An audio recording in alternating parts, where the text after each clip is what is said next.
தந்தை, மகன், தூய ஆவியாரின் பேராலே ஆமேன். ஆண்டவர் உங்களோடு இருப்பாராக, உம் ஆன்மாவோடும் இருப்பாராக.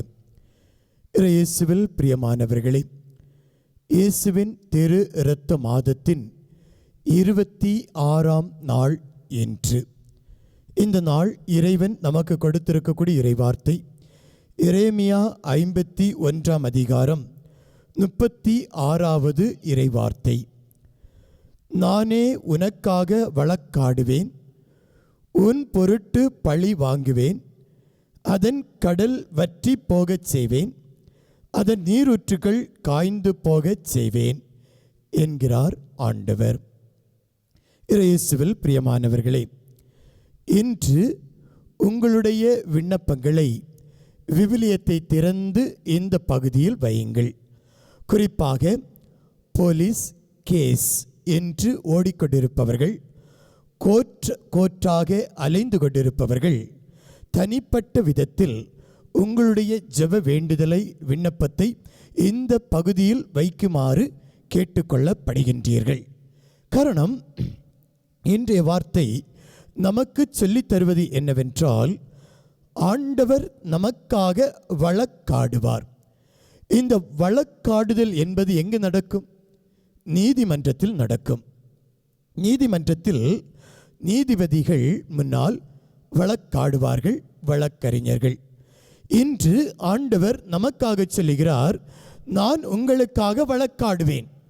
ஏனெனில் அன்று பாபிலோனிய அடிமைத்தனத்தில் யூத மக்கள் இருந்த பொழுது இவர்கள் சிறுமைப்படுத்தப்பட்டார்கள், அவமானப்படுத்தப்பட்டார்கள்.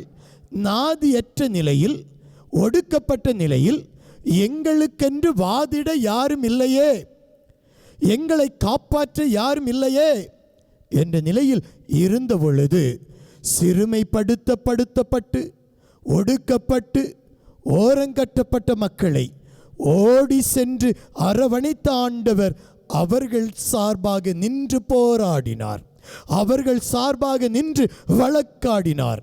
மகனே, மகளே, எங்கெல்லாம் மனித நீதி தோர்த்து போகிறதோ அங்கு ஆண்டவர் இருக்கிறார். மனிதன் நீதியாகி இருக்கக்கூடிய இடத்திலே நீதியை மறுத்து அநீதி தலை தூக்குகிறதோ அங்கு என் ஆண்டவர் நீதிபதியாய் போராட வருகிறார். இன்று மகனே, மகளே, உங்களுடைய வாழ்க்கையில் நீங்கள் அநியாயமாக வேறறுக்கப்பட்டிருக்கலாம், அநியாயமாக குற்றம் சுமத்தப்பட்டிருக்கலாம், அநியாயமாக உங்களுடைய சொத்து, உங்களுடைய பொருட்கள் உங்களிடமிருந்து வலுக்கட்டாயமாக பிடுங்கி எறியப்பட்டிருக்கலாம்.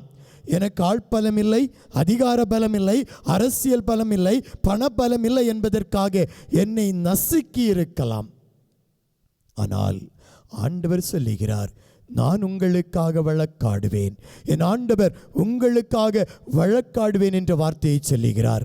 அடுத்ததாக என் ஆண்டவர் சொல்லுகிறார், நான் பழி வாங்குவேன். ஏன் தெரியுமா?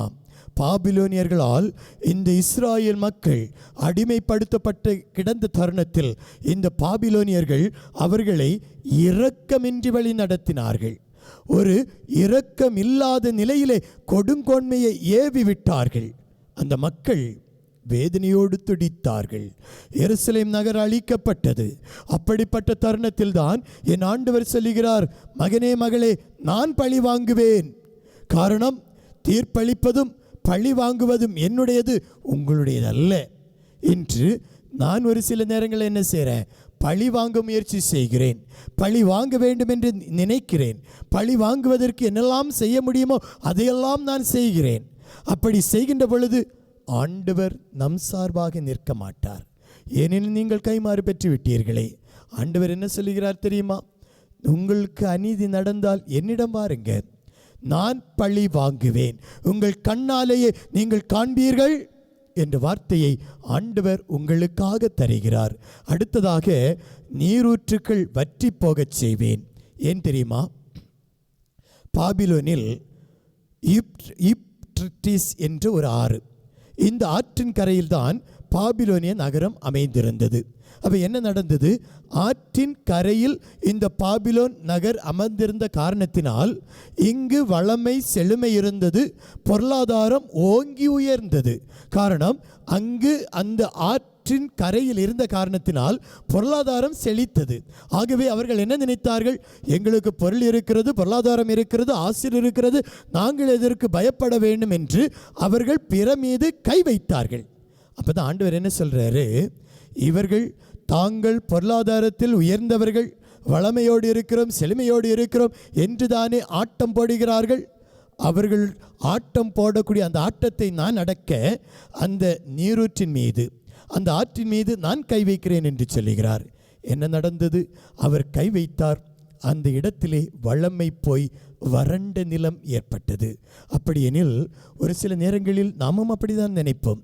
நமக்கு சொகுசான இடங்கள், நமக்கு நிறைந்த வல்லமை தரக்கூடிய இடங்கள், நிறைவான இடங்களில் வாழ்ந்து கொண்டிருக்கிறோம். இவைகளெல்லாம் எனக்கு இருக்கிறது, நான் ஏன் பயப்பட வேண்டும்? எனக்கு வளமை இருக்கிறது, அதிகாரம் இருக்கிறது, பதவி இருக்கிறது, நான் ஏன் கோயில் வர வேண்டும்? நான் எதற்காக ஆண்டவரை தேட வேண்டும் என்றெல்லாம் நினைக்கிறீர்களே. ஆண்டவர் அந்த இடத்தில் கை வைத்தால் என்ன நடக்கும் தெரியுமா? அங்கு கை வைக்கப்பட்டது, அவர்கள் வறண்டு போனார்கள்.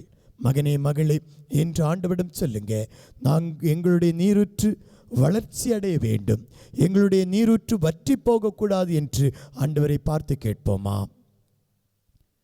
இரக்கம் நிறைந்த ஆண்டவரே, எங்களை கண்ணின் மணி போல பாதுகாப்பவரே இயேசுவே, இதோ எங்களுடைய வாழ்வில் இருக்கக்கூடிய அநீதி, எங்கள் வாழ்வில் வரக்கூடிய தீமைகள், எங்கள் வாழ்வில் வரக்கூடிய வளமையான நிலைகள், இவைகள் அனைத்தும் ஆண்டவரே எங்களுடைய வாழ்வில் வருகின்ற பொழுது நீர் எங்களோடு இருக்கிறீர் என்பதை நாங்கள் புரிந்து கொள்கிறோம். இயேசுவே, நீர் எங்களுக்காக வழக்காடுகின்றவராக, எங்களுக்கு எதிராக வரக்கூடிய எதிரிகளை முறியடித்து வாழ்வு தருகின்றவராக இருக்கின்றேன் என்பதையும், நான் பழி வாங்குவேன் என்று சொன்னதையும் நாங்கள் நம்புகிறோம். ஆண்டவரே, எங்களுக்கு எதிராக வரக்கூடிய மனிதர்களிடமிருந்து எங்களுக்கு விடுதலையை தாங்க. ஆண்டவரே, நாங்கள் அநீதி இழைக்கப்பட்டு வாழ்ந்து கொண்டிருக்கிறோம். எங்களுக்குரியது எங்களிடமிருந்து பழிக்கப்பட்டு நாங்கள் நசுக்கப்பட்ட நிலையிலே வாழ்ந்து கொண்டிருக்கிறோம். எங்களுக்கென்று யாரும் இல்லையே என்று வாழ்ந்து கொண்டிருக்கிறோம். இந்த நாளிலே ஆண்டவரே, எங்கள் சார்பாக நீர் போராடி வழக்காடி எங்களுக்குரியதை எங்களுக்கு பெற்று தருவீராக. எங்களுக்கு உரியதை எங்களுக்கு பெற்று தருவீராக. எங்களுக்கு எதிராக இருக்கக்கூடிய பகைவர்களை எடுத்து மாற்றி எங்களுக்கு வாழ்வு தருவீராக. எங்களை எந்நாளும் உம்முடைய கரத்தில் வைத்து வழி நடத்த வேண்டும் என்று எங்கள் ஆண்டவராகிய கிறிஸ்து வழியாக உம்மை மன்றாடுகின்றோம். ஆமீன்.